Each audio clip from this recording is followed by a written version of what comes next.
Looks like I have my mic muted again. Well, hope everybody's having a good day today. I hope everybody has been doing well. It's been a while since we've done a live stream on the YouTube channel, but I've just been busy. We've all been busy with fall things. We've been getting a little bit more chilly weather lately, more into the high 60s to the I'd say roughly the low 70s, which it's very nice. It's very pretty decent warm. Today it was a little bit more chilly. I mean, than it usually is, but it has been a very good time. It feels nice. It's late fall, and tonight I just want to talk about a couple things. Some things I've been doing because I've been doing a lot of things like feeding, Mite Treatments, and a whole bunch of other things. And you guys can bring up topics and questions if you guys would like.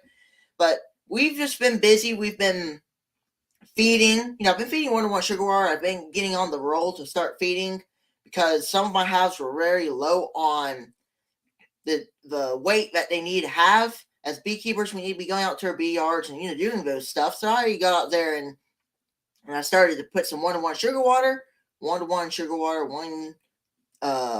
half a gallon of sugar water and half a gallon of sugar, or of water to sugar, and then I put a little bit of Apis biologics in there, and then there you go. Then that's what I use a lot. There's a lot of other things that beekeepers can use, and a lot of other things that people like, and I think that's a good thing to be able to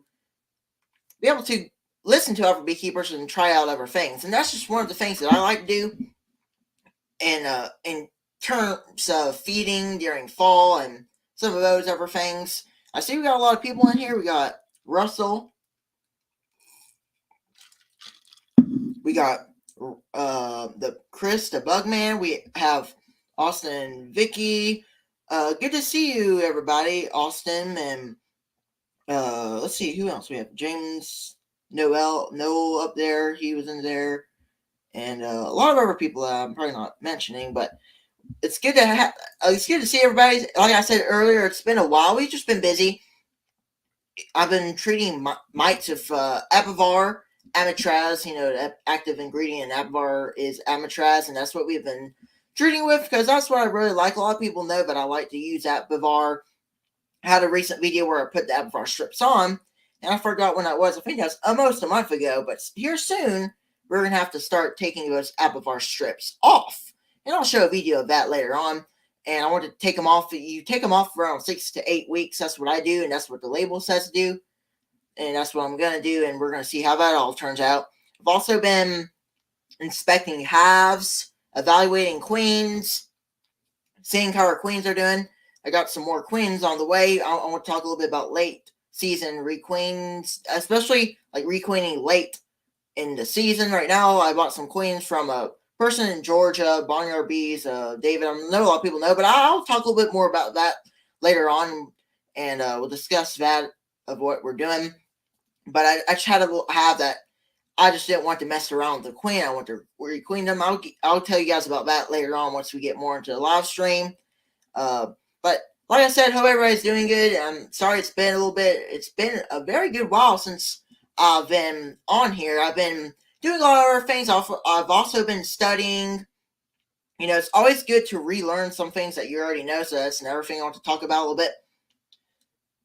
It's always good to like take a book, for example, and read things that you've probably already read, but you can go on and read it again. And that's what I've been doing. I found that I can read a book and there's some things that I forgot, but then once I read it, then I can remember it.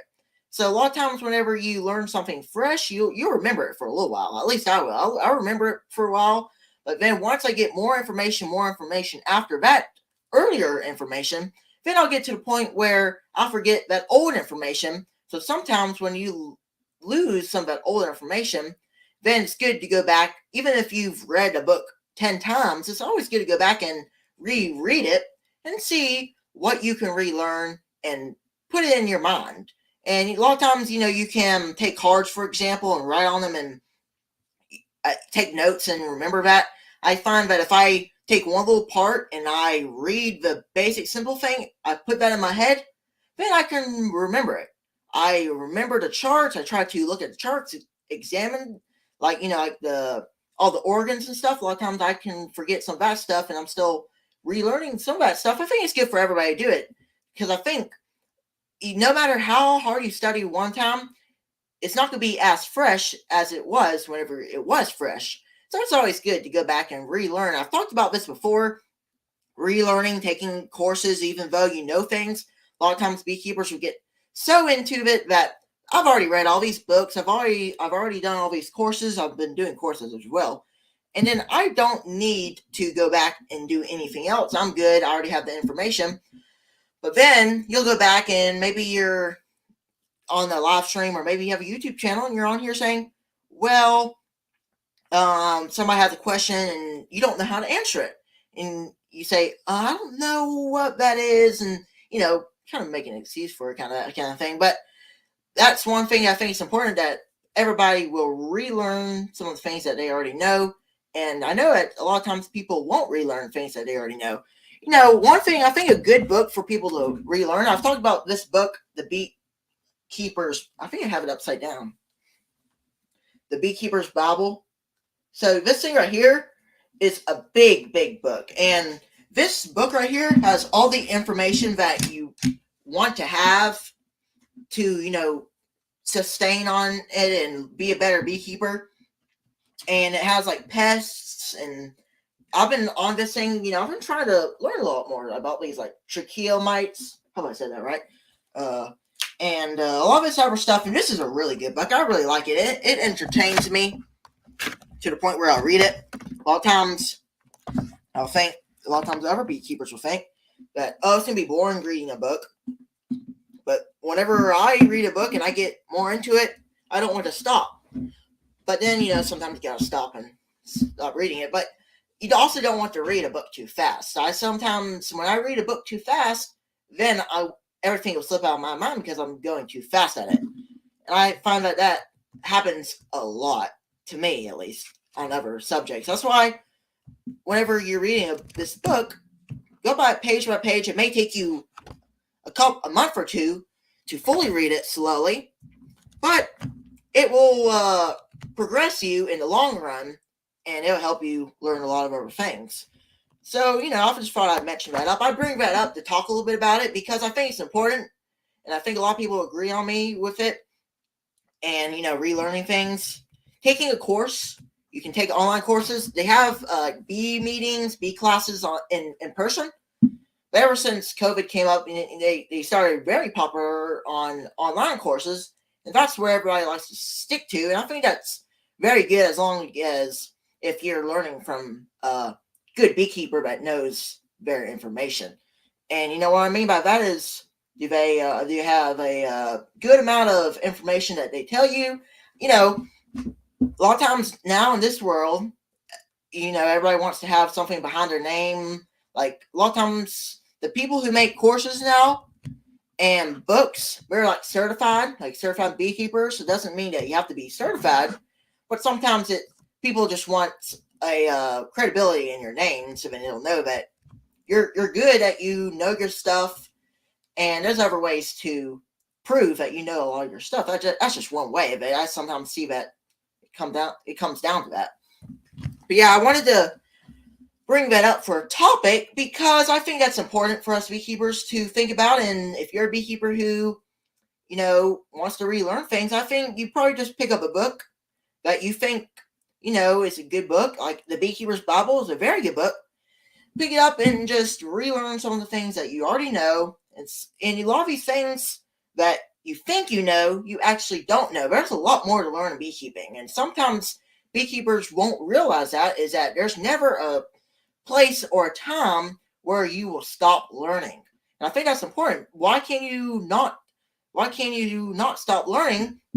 Well, because there's a lot of subjects in beekeeping. Varroa mites, nosema, diseases, viruses, all these different things that you got to remember. It's really hard to remember some of that stuff. I must say, it sometimes can be. But I think it is possible if you dedicate the time to it, go slowly at it, read books, do courses, and you're dedicated to it. You can 100%, learn a lot of things and remember it for a long time. But sometimes it's good to go back and reread some of the stuff. It won't hurt you to go back and read. It won't hurt or anything. It'll actually help you. I think it does. So I must say, whenever I picked up the book of this Beekeeper's Bible, I've had this Beekeeper's Bible for a while. I just haven't had the time to open it up and read it. But then I decided I got on this role of I wanted to learn more. And I mentioned it in my live stream a while back of mistakes. And I think that's a big mistake sometimes beekeepers can make, is that they think they know everything, like I said earlier, and they're just like, I don't want to learn nothing. I think I know everything. And I just figured, what would hurt for me to go back and learn? And then I went into the book, I started reading it, and then long before I knew it, there was a couple things in there that I didn't know. And that's, to be honest, a lot of people won't want to say that, but it is true. It's true in that I'm not the only one who, it's in anything that you're doing for a long time. I've had a lot of hands-on experience, but there's a lot of times where it'll be good for people to have scientific information as well. All this book, all these things in here, they go to science. And, science is very important. You stick to science. And that's what I like to do. And, stick to science. And a lot of this stuff is science. And, you have two things. You can have the science part of it, the books, all the information, knowing everything, knowing the nosema. What else is in this book? This is a big topic I kind of want to talk about. And also, this book does talk a little bit about, what was it called? Ancestry stuff. So like old time beekeeping, like in 1800s and stuff. That's pretty cool. I haven't progressed too far because, like I said, I'm going slow at it and getting to the point where I can take all these words and put it in my mind. And what that does, if I can explain it correctly to you guys and in my perspective of it, is that whenever you look at something, you read a couple sentences over and over again until you remember it. You can remember it in your mind. It's like trying to rehearse an essay or something like that.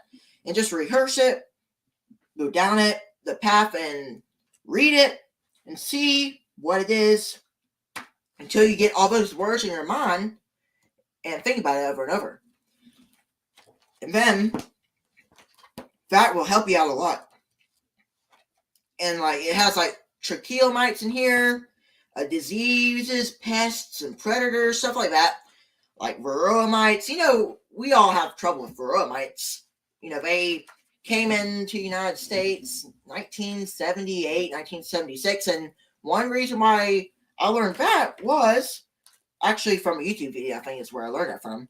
But whenever you learn, I think I also learned it from a book. And when I just, remember it, and it sticks to your mind, and then you'll be able to, do things with that information, teach, or do what I'm doing and talk about it and give good information. That's what I like to do, and I don't like giving any wrong information. That's why a lot of my videos are information videos, but a lot of them are videos that I know that information. I'm giving you the correct information rather than giving you the wrong information. And before I do a video or a live stream like this, I'm studying, I'm doing all this stuff to make sure it's right. And same thing for whenever you're a teacher and you're teaching about bees on a stage or something like that. That's what they're doing. They're making sure that they are giving right information. Most times that's what they're doing. And that's what I would do if I was giving a live presentation. Of course, this is a live presentation too, but I'm just kind of talking about things I've been doing. And this is one of them. And it's a good topic to talk about. And, like all the viruses in the bees, like let's say the deformed wing virus. I've been trying to relearn that kind of stuff.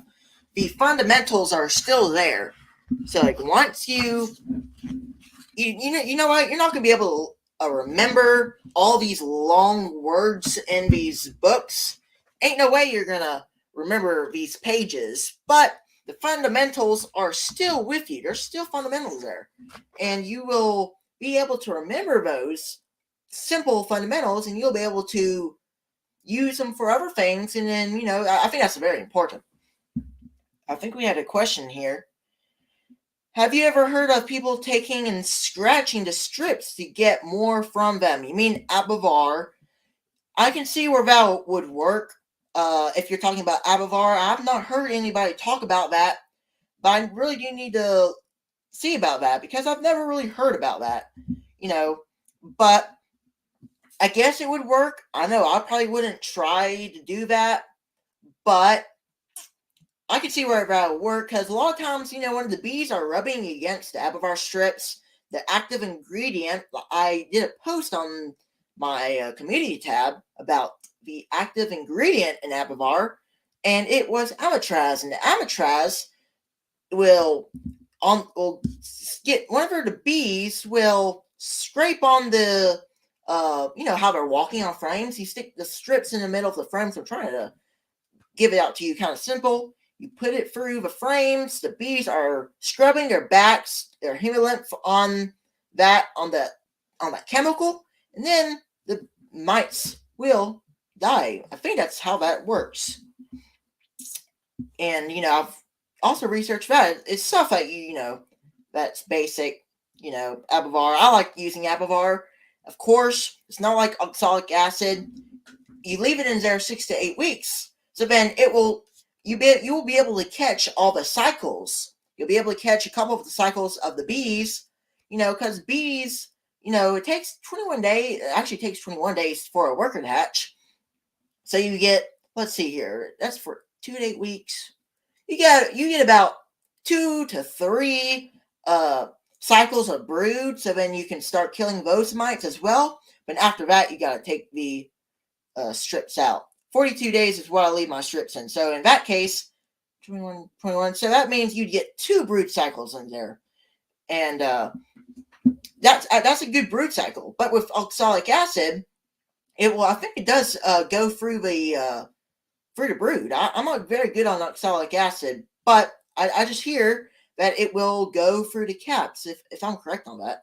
But that's what I hear. I don't have any hands-on experience. It's better to have hands-on experience on some of those things, but I'm just kind of staying scientific on that as well.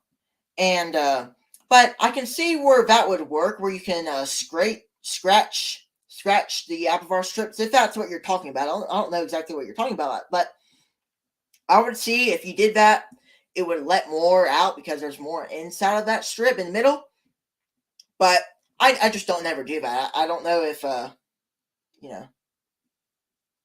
OA will not cross wax capping, so it hits the phoritic mites only. Oh, good to know. I must have heard something wrong or something. Well, sometimes some treatments will go through cappings and stuff. That's just what I hear. But I usually stick towards Abivar and Apigard. I have some Apigard around here somewhere.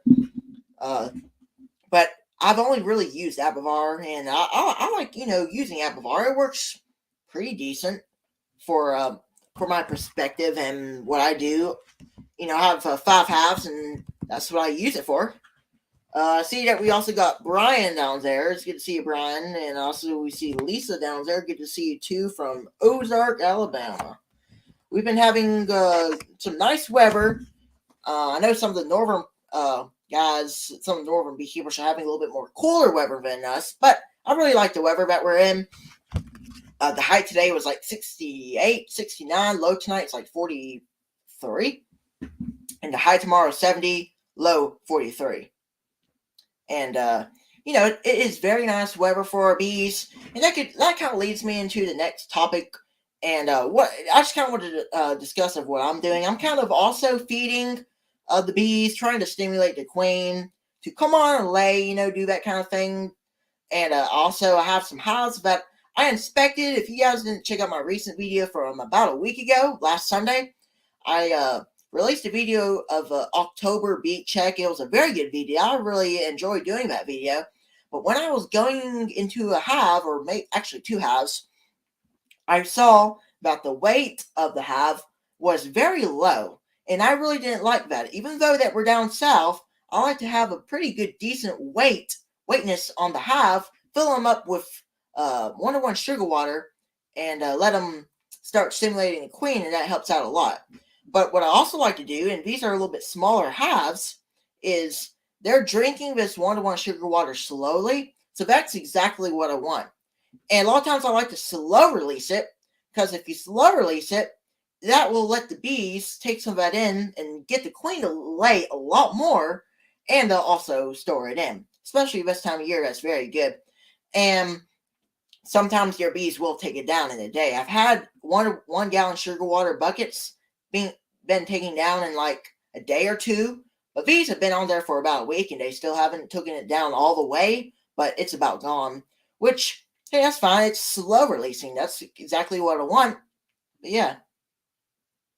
Yes, that is what I was referring to, but to maybe scratch every 2 weeks. Tracheal mites are not as bad since the cell size makes smaller bees smaller trek. Oh, all right.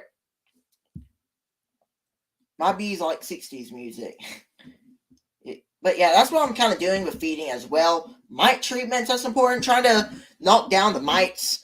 And, I think everybody's trying to knock down mites right now and do a lot of this other stuff.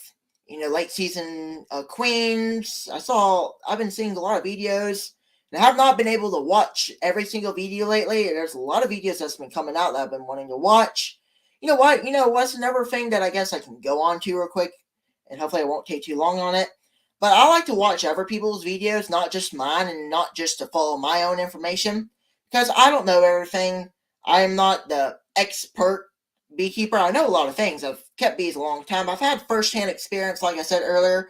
I don't know everything about oxalic acid, and I don't know a lot of things about a lot of other things, but I'm still learning, and a lot of other beekeepers are still learning. So I think it's important for us beekeepers to be able to take other information from other beekeepers rather than just going to the information that we've heard and what we're doing. And a lot of times beekeepers will say, I don't really like what he's doing. I'm never going to try it. I don't like it. And I think that's fine, with your own idea of it. But I think that's not a very good attitude to put into it. For me, a lot of people are not like me, but I like to, whenever I see a video and I see that, well, this is a very cool idea, and I tend to like a lot of ideas, and I can't say how many times I've watched a video that it inspired me to do something different, and it has. It gives me other ideas, give me other chances to do other things, and before you know it, if you try something different that you thought you didn't like before, it might be something that you like better than the thing that you were doing before that. And I've talked about that a lot before, and I think it's very important for us beekeepers to be able to take other information, to be able to learn from other beekeepers rather than sticking with the same things that we are doing. Learning from other beekeepers that have been beekeeping longer before other beekeepers have been, because there's a lot of other beekeepers that I've learned from that kept bees longer than me, and beekeepers that have kept bees not as long as me. So it don't matter how long you're keeping bees. I think no matter what, how long the beekeeper is, a couple year beekeeper, you can learn something from them. I think that's very, very, very good to think about and study on. There's a lot of that's why I just thought I would bring that up as a very interesting topic. A lot of old timers that know that, like Bob Benny. I really like to listen to Bob Benny and Stepler, Bruce down in Dauphin, Lisa. I like to listen to all these people, like Brian, the stream team. They have a live stream on Wednesday. I really like also watching these live streams that come on Wednesday, Tuesdays, Thursdays, and Fridays, and so on, because it will help with information and the communities that they grow and they expand. It helps other beekeepers to learn other things, and that helps a lot.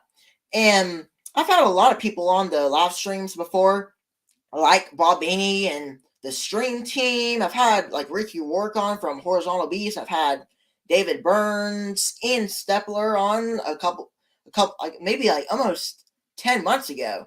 And we're coming up to the point where, I've been live streaming for almost a year now. Ain't that something?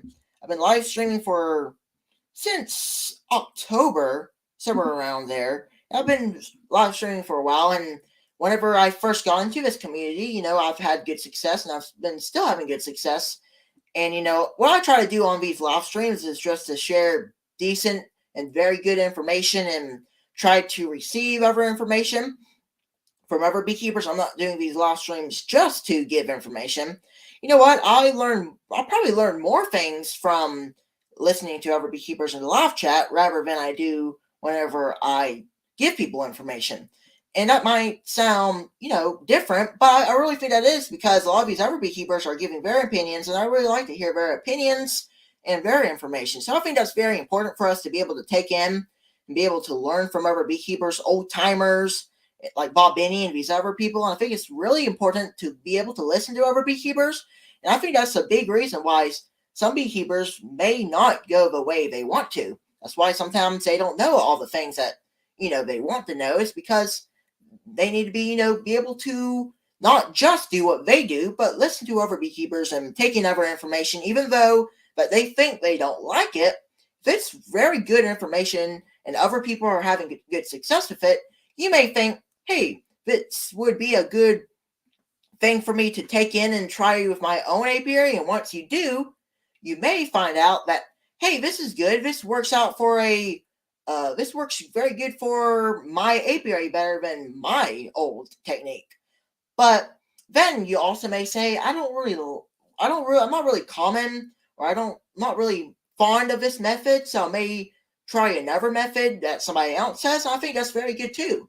I think you don't have to, like everything that you see other people do, but it's just good to listen to other beekeepers. I think that's important for us beekeepers to have success and be able to go to where I'm at right now. The only reason why I'd be where I'm at with information is if I listen to other beekeepers. I was in a live chat. I forgot when it was. A month ago, of a beekeeper, Ed down there in Dauphin near Bruce, and I told him about my situation with my splits, and it went horrible.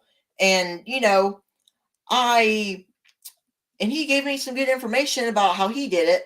And of course, with the person I'm being, but I listened to it, I thought about it, and it actually sounded like a very, very good idea, and I may try it.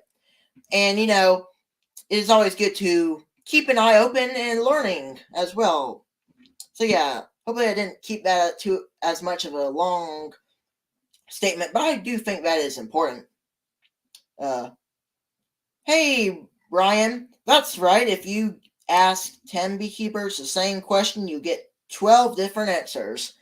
That is very, very much the truth, because everybody has their own personal experience and their ideas of things and things that they like and what they're fond of, that you're never going to get the same answer. But all those answers are most likely good ones, right? Some of them may, there's some beekeepers out there that give, wrong information. I see it sometimes. But I know a lot of beekeepers who give excellent information, who are some of the best beekeepers I know out there who give the best information. So, just look out, and if you see a beekeeper that that you can rely on and he's a good friend of yours, and, you can learn something from that YouTube person. So, yeah, it does work. That's right. Learn from one another, but create a style that works for you. I think that's also important. And, like I said earlier, a lot of people have their own ideas. And whenever you're also learning from somebody else, you don't have to do the exact same thing that they're doing. But what you can do, I didn't mention this yet. I think this is very important, but I forgot to mention that you could take what they said and twist it around a little bit and change it just slightly to make it work for you and make it something different. Like, somebody said, like my split situation, I had a bad splitting thing that was going on, and it didn't work out good. It wasn't the best, not good splitting techniques, and I wasn't able to get as much wanting. I got up to about 12 halves, actually got up to more than that. I got up to the point, at 12 halves, but then I started to decline because my population of my bees wasn't enough to sustain of what I really wanted, and then they just got robbed out. Weaker halves, then stronger halves, they got robbed out, and I was able to come out with all the strong halves that I had, which is fine. There's a reason for it. And I've talked about this before, and I'll say it again once I'm on this thing, that sometimes the bad things in life will lead you to a better thing in life. So let's say, like in my thing that happened with my splits, there's a reason why my splits didn't go the way I wanted it to. And, sometimes it just happens all the time. I see it all the time. It will happen. And sometimes you can learn, all the times you can learn from your mistakes. I've talked about that all the time. Like all the time you'll hear me say it, that you can always learn from your mistakes. And I think that's a very, very thing that you can do. And there's always a reason for the reason why it happened. So the reason why my splits could have occurred, why half of them died, was because maybe that next year I would come up with a better technique that would get me up to about 50 halves, 100 halves, maybe even more than that. And then in the future, which I don't know the future, nobody can read the future, but in the future, you'll say, well, thank you for this happening to me, because if this never happened, I probably wouldn't be where I'm at. I probably wouldn't be where I'm at now. I probably wouldn't have as many halves as I had.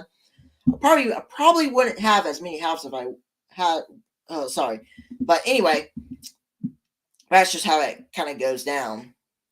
If there are any questions, if anybody has any questions or topics that they would like to bring up, please bring them up. Had a little word thing going on there for a second.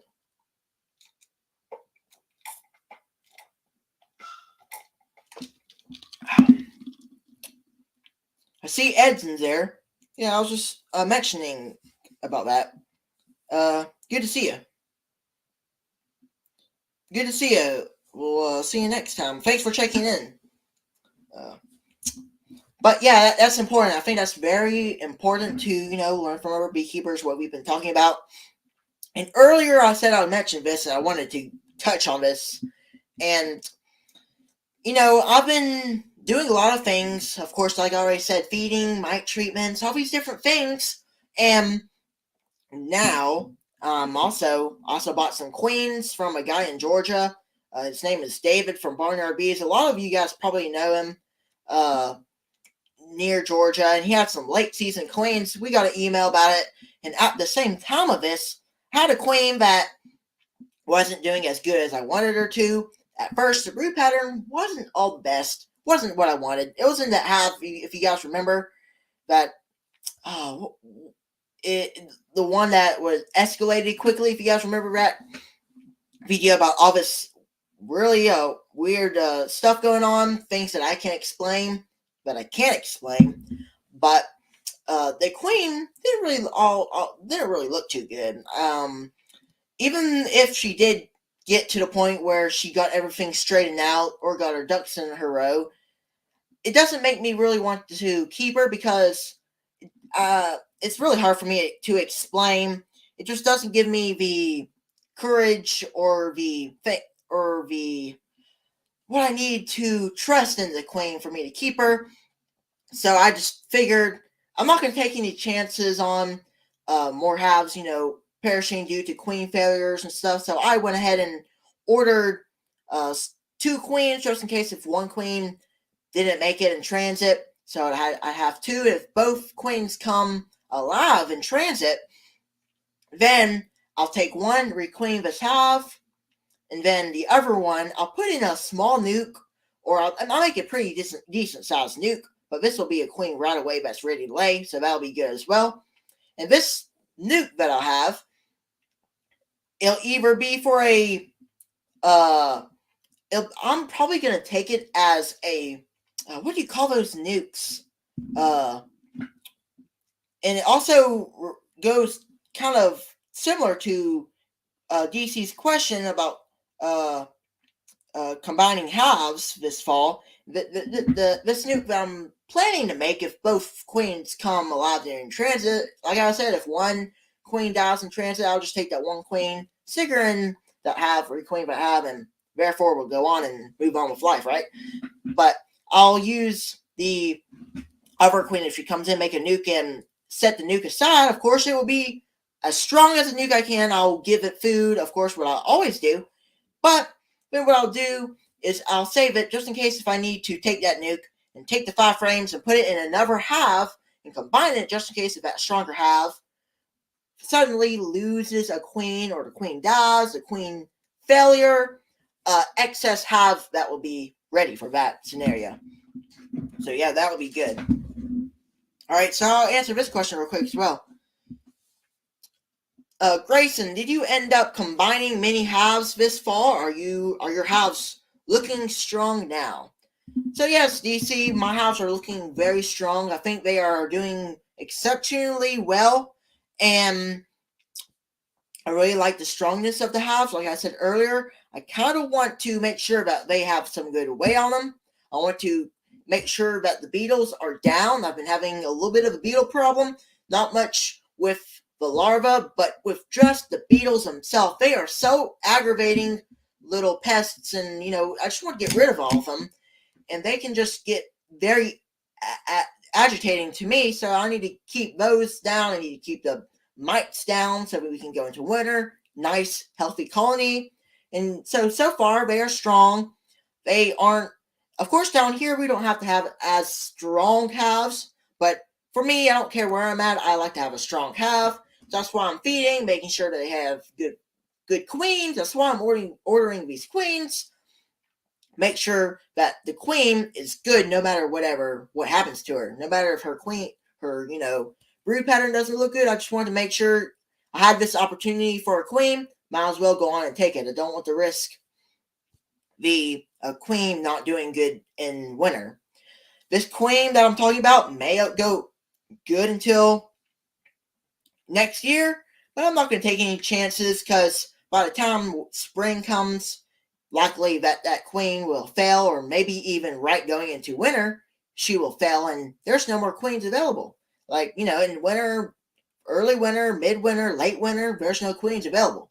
So I'm going on and acting now when I can, and this is kind of what I'm doing. So yes, our halves are going very good. They're strong. Goldenrod flow. I had a video yesterday talking a little bit about how my halves are building up on goldenrod. That's another topic we can quickly touch on. We have goldenrod coming in, like I said, and the bees love goldenrod. They're on the goldenrod. They're bringing in the nectar, turning it into honey. Not enough for us to extract, but enough maybe for the bees to be able to go into winter, plus me feeding them. So that's what we're going to be planning on, and letting the flow help it out. But I must say that I said it hundreds of times in the video, maybe not 100, but at least 10, that you can never trust a fall flow or a goldenrod flow, because sometimes it won't be the full flow that you need to be able to get the hive going into winter.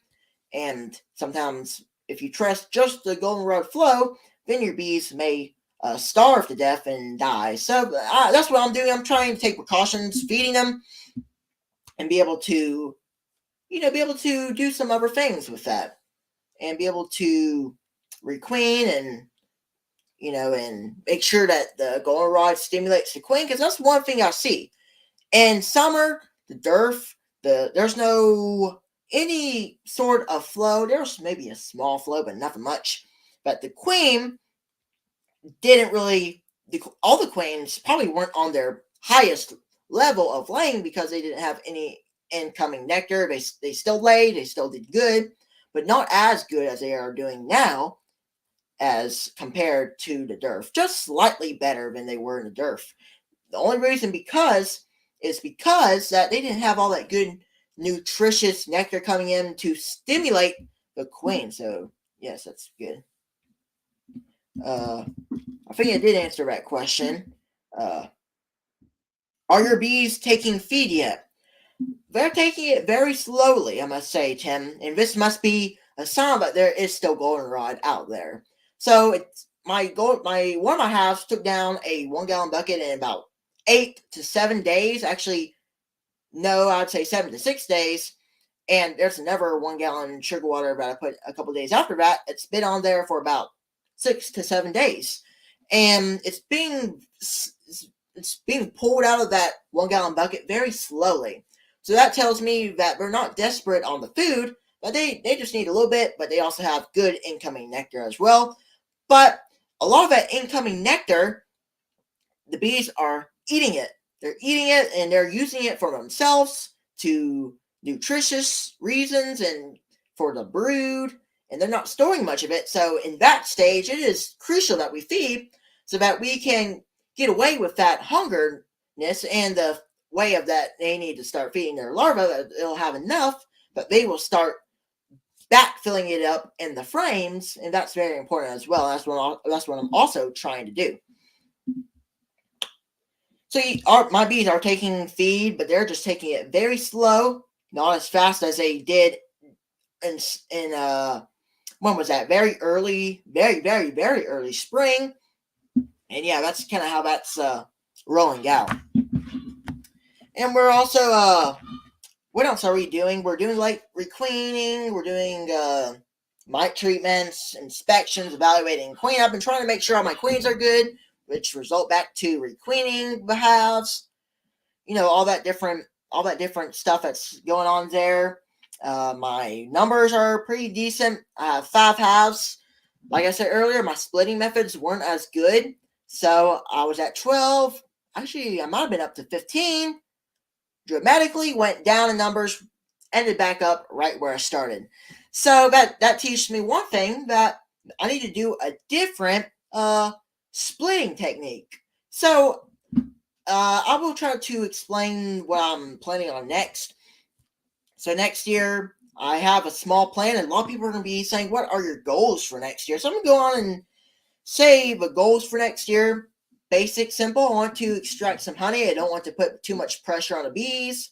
I want to have hives to be able to have honey, because this year I didn't get any honey at all. The reason is because I did all the splits, but they weren't big enough to make any honey. I didn't want to pull any honey off because I knew that they would need it for late fall and early winter and so on.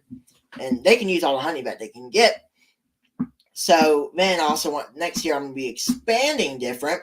I'll probably either buy nukes, or I'll do some free 4-frame splits out of a couple halves, build them up pretty big, and put a mated queen in there, buy mated queens to get the program going up higher. What I mean by program is the yard, the status of the bees. I don't want to start off on expanding whenever I have smaller hives and I take them down to even smaller hives, and that induces the chance that those smaller hives will get robbed out, and I'll go back down to the point where I was this year.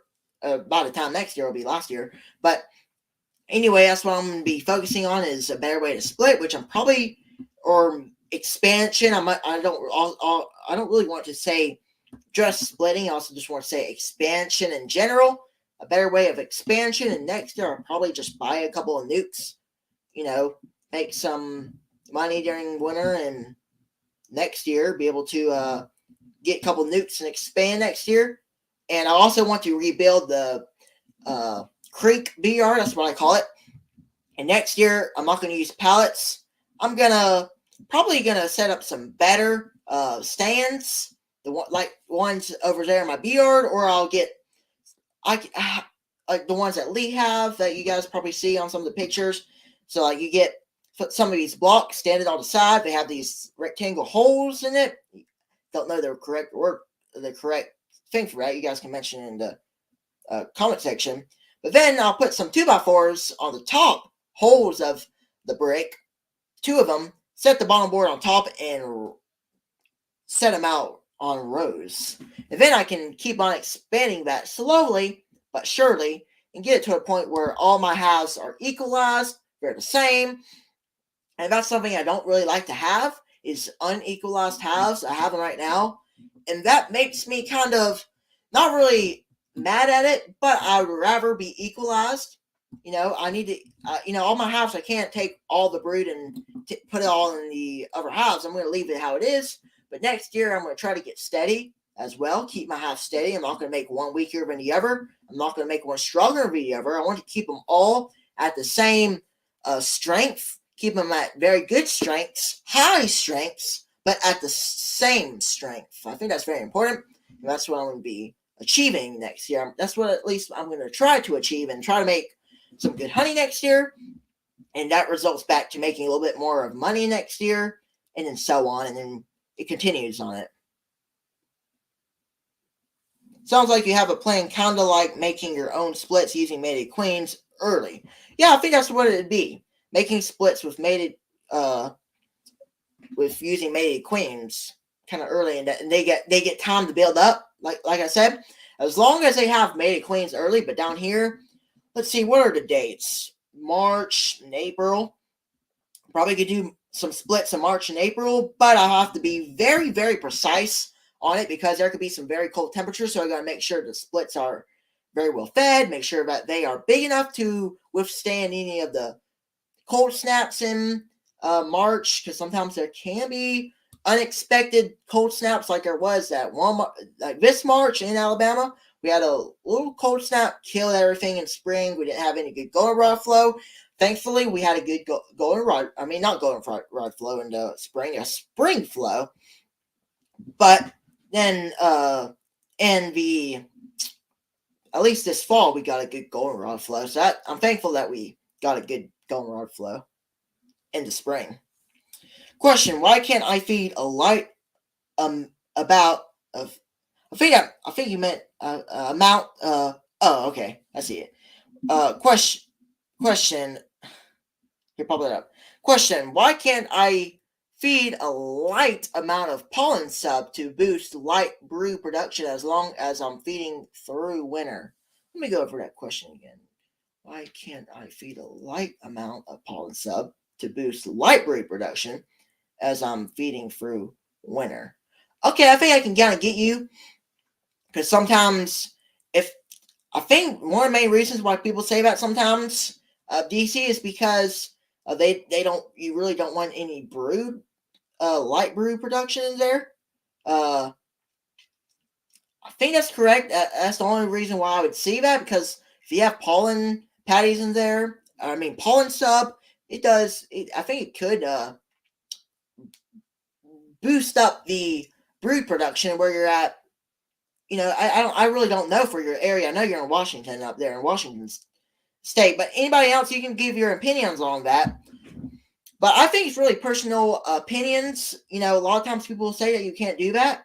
You could just feed a light amount of it, or you can feed heavy. I really can't say for sure. I don't really use pollen sub, but for down here, I would feed some pollen sub. I would do it because down here in South Alabama, we can have good. We have brood during winter, but up there in Washington, I guess it is a little bit colder. And that's another thing, a brood break. In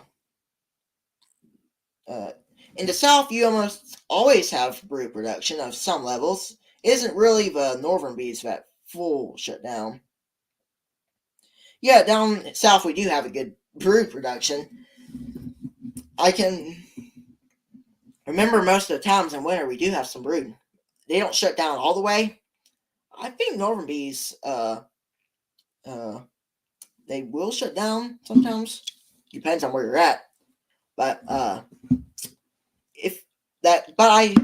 heard that too. That now that gets me back in my mind that sometimes if you have a brood break, it is good for the queen and bad for mites. So that might be good as well. Do they shut down in the South? Well, they do cluster DC. I don't open the hives all the time in winter. I never pull up a frame in winter because I know there's probably brood in the deeps, so I never pull up the frames. So, but I do hear that Bruce down there in South Alabama, he's always said, and I've always, a lot of the southern beekeepers in Alabama, that the bees don't shut down. And from what I see is that even on a cold day, they'll go out and even collect pollen from somewhere. And it also does depend on what bees you have.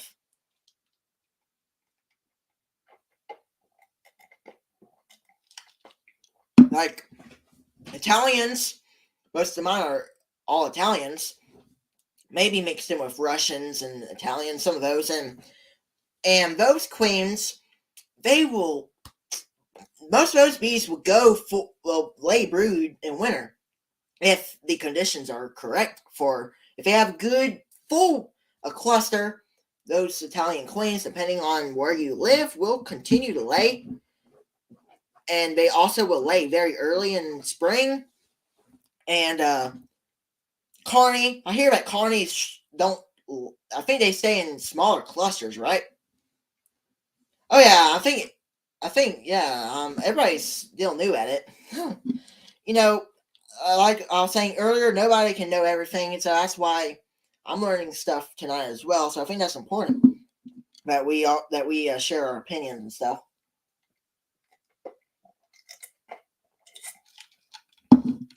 I know that mine about fully turned off last year. Yep. I hear sometimes that it does do that. Yep. It has cooled down a little bit in Tennessee. It's cooled down here too. What is the temperature? Here you go. And I know we got a cooler temperature. So tonight the low is 46. And of course, that ain't very, very low as some of those northern beekeepers would be. A lot of people all those northern beekeepers would be loving to have this weather that we're having now. But when I go out to the front, so I'll try to give you guys a little idea of how it is set up. So, walk out of our home door, that's facing the north. My bees are right there in front of the wind. So the wind comes from the north, heads to the south. That's where the wind is. That's where it is. And it flows down south. I think that's how it kind of occurs. And then a lot of times my beehives are facing south, so that's good for my bees, and I have it goodly set up that way. That they are not facing north because the wind is coming from the north. Most of the time, it's coming from the north. Sometimes it will kind of start coming from northeast and southeast, and some of these other things, but mostly right now it's coming in from the north. And when you go out to the front yard, this is our front yard that way, which is north. This way is north. I think that's north. And to better correct myself, I'll use but the wind usually does come from the north right now, and it's sometimes it can be crazy windy in the front, and that way is north. So yeah, so the wind is coming from the north, and sometimes it will come at a diagonal angle. So when you start walking out, you won't feel it, but right whenever you get over from the door, then you will feel it comes at you, and you get kind of chilly. And that wind will get you chilly, and it also, if your bees are facing toward it can, sometimes the wind will go through that's what I hear from other beekeepers, that sometimes it'll go through the entrance and go up to the bees and chill the cluster. I don't know if it will permanently damage them or kill them or, freeze them if it's very cold. That's why, for precautions, as a very, this is all the small things are key to make a big thing happen next year. And I'll talk a little bit about that. But then I have my house facing south. So basically, that's kind of what it is. Just bought more sugar today. Well, I still have some sugar left. I think I had 75 pounds of sugar. And I have that amount just to save it. And I'm down to about 25 pounds. So good enough for the time being. And when we need more, I'll, get more. Another thing I'm also working on is the winter preparing for winter. So going into winter, like most of my hives are in what I would say 5-frame nukes. 5-frame nukes. And I really like to feed 10-frame top what do you call those things? Candy boards. And the 10 frame candy boards don't work on a 5 frame nuke. So I can make a 5 frame nuke top candy board. But basically what that is a sugar brick. But, a lot of times people, will wonder what is a candy board. So basically all it is a sugar brick. And I really like those. I had some good success. And a lot of people wonder, I actually have people wonder that before, like for real. And that, why are you feeding candy boards in South? And the only reason why I do that is because I found that worked good. And the bees built up fantastic. I can't believe it that the hive was on 5 frames. And I would say going into winter, they're smaller. Right when I put those candy boards on them, once we got into spring, they were full of bees, 10 frame box full of bees. And I'm going to try that again this year. And if I find that it builds them up very good for winter as well, that's who I'm going to be doing. And then next year, we'll have strong hives. And then we can go from there, going on to expansion, buy some nukes and take those nukes and expand again. Being wise on how we expand it, but that's just what we're working on as well. Mark says, I don't feed pollen sub this late. It's not good for the gut. I do hear that sometimes too. I've heard that before. Sometimes I don't think about it, but I can see where that can happen. So yeah. It's all good. I have 20 at the moment. It's looking after combiners. I have 15 or 16 strong calves for winter. That is all I care about. Well, you know what? I must say that 15 and 16 strong halves, that is a very good number to be at. I would like to be there too, but hey, next year we'll try to get there, but in a better, and see how that kind of leads us to. And we're not going to end just yet. I want to continue on. If you guys have some final questions, please leave them in the comments. I would like to ask a favor for everybody. If y'all could click the thumbs up button, that would help us out a lot to get this live stream out to more people. And a lot of people that's on here, I'm sorry that I have not been going live as usual as I have been doing. I've just been busy for the fall things that's been going on. And I just wanted to do other things and had plans on Mondays and stuff like that. But now we're getting back onto it, and here we are being able to do that. So I see that we have 31 people on here, and I appreciate you guys checking in. Mostly singles, so I'll have to watch close come spring. DC, if anything, feed a good probiotic. Yeah. So yeah, that's what we've been doing. And working on all these different things. And like I said earlier, if you guys didn't hear, I've been reading books, learning all these different things, relearning things that I've already learned, courses, online courses, watch from videos. And like I said, I learned a lot from just being on here, talking to you guys. It is just, it helps out a lot for my information. It gives me more information that I can share to future people. Good to see you, Brian. Hope you have a good night. Hope you also have a good week. To everybody, if y'all are checking out. 1 hour. Let's see. But yeah, we have been doing a whole bunch of things. So yeah. If there's any final questions, please leave them in for me to answer. I see that there's a little nosema thing going down there. But yeah, I like to hear strong halves as well. It does make me happy too. I'd really like to see strong halves, booming halves, strong halves, that have a lot of bees, that are good clusters, very, very good clusters going into winter. I really like to hear that. It's very good for that's just what I like to hear. But yeah, it's very, very interesting how all that stuff plays out and goes down for a long run. But I didn't get that. Oh, Did you try? Let me put that on the side up there.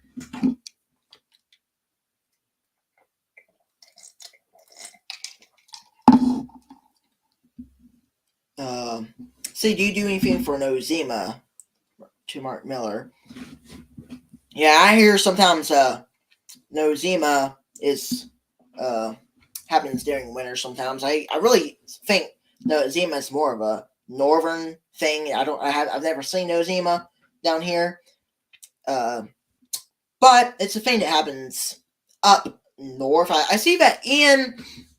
If you guys know Ian Stepler from the Canadian Beekeepers blog, I like to watch his stuff a lot, and I see that he has sometimes problems with nosema, and he deals with nosema. So yeah, I've heard a little bit about it.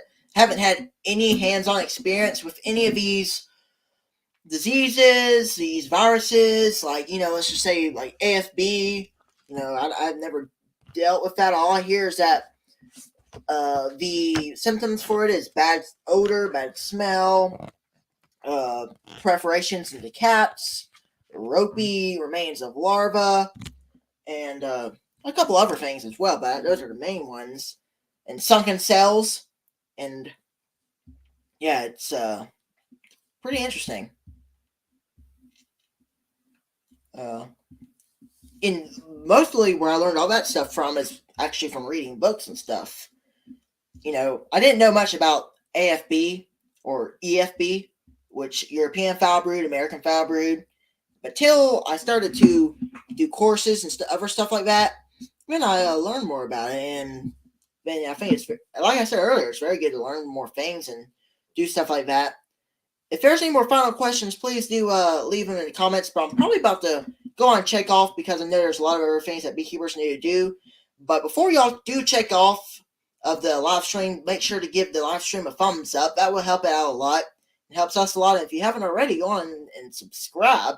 It helps us out too. We're reaching 1,300 subscribers. It's something how many subscribers we've made since 20 to a year now. So I'm thankful for everybody who has supported the channel and who's continuing their support. And whenever y'all guys do check out, please do go check out my recent video from yesterday of the golden rod. I think you guys will be very interested in that. So I would appreciate it if all of you guys do go check that out. It will help that video out, and maybe you'll learn something from it. I learned a lot of things from you guys and from everybody else who support me, and I really do appreciate it. And I thought I would say that before any of y'all do check out. I will pour dry sugar on top of hive and on top and some sheets of paper the old way before sugar bricks were made with essential oil added with, which is a good thing. Oh, that's pretty cool. Like these comments do give me new information. I find that pretty cool. So yeah. But I don't see any more questions down here.